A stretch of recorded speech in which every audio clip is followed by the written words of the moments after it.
Hello বন্ধুরা, good evening. তোমরা সবাই কেমন আছো? তো আজকে একটু তাড়াতাড়ি চলে গেছিলাম জিমে।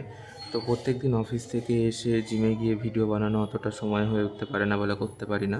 তো আজকে একটু তাড়াতাড়ি গেছিলাম। যাই হোক, ফার্স্টে গিয়ে একটু ওয়ার্ম আপগুলো করে নিতে হবে। অনেকেই তোমরা করো, যেটা দেখি অনেকেই জিমেও আসে।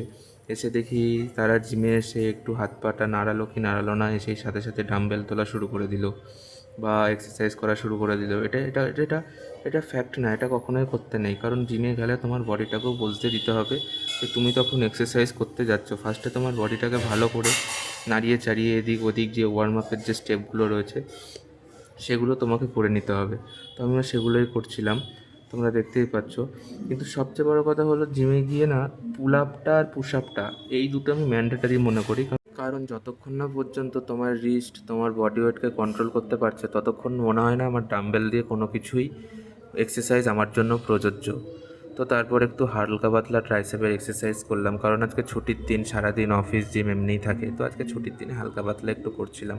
তো ট্রাইসেপের এক্সারসাইজটা সবসময় মনে রাখবে যে যাতে তোমার বডি ওয়েটটাকে তুমি রিস্টের মাধ্যমে কন্ট্রোল করতে পারো।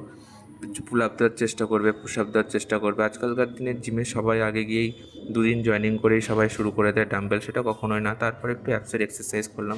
চলো, দেখা হচ্ছে পরের ভিডিওতে। টাটা।